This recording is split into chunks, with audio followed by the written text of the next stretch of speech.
Okay, so far we have talked about the fact that polar substances like water will dissolve polar compounds. And so far I've used the phrase many ionic compounds or most ionic compounds. So that brings us to the conclusion that not all ionic compounds are actually soluble. But why not? Okay, why wouldn't they all be soluble? Well, let's talk about what's going on when we dissolve an ionic compound. So remember that when an ionic compound dissolves, the cations and anions get surrounded by water molecules and get separated. So let's say I have some sodium chloride. Here's my sodium atom. Nice big sodium atom. Sodium, when it forms an ion, is going to end up with a 1+ charge. So this has a charge of 1+.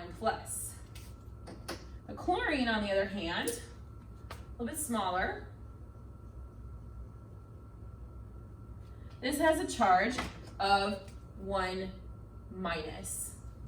So now when my water molecules come at this sodium chloride crystal to tear it apart, this -1 is going to be attracted to the hydrogen end of my water molecule. And if I have enough water molecules around, this attraction to the water molecules can become stronger than the attraction to the sodium, and it'll pull that off.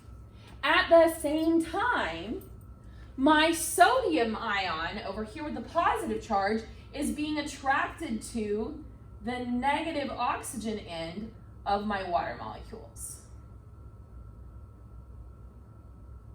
And remember that these water molecules are in the liquid phase, so they have kinetic energy, they're constantly moving, and so they're going to come over here next to this pair of ions, they're going to wrap themselves around this pair of ions, and they're going to pull them apart.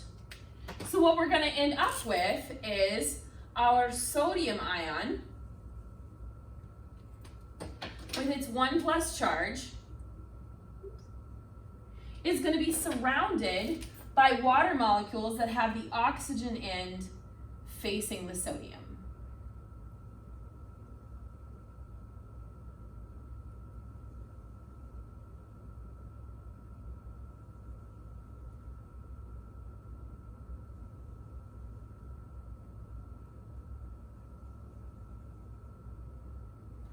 And then over here, we're going to have our chlorine ion with its 1- charge. And the hydrogen end of my water molecules is going to surround this. I don't know why I'm drawing them so small. They're the same size water molecules as in the other diagram. Okay?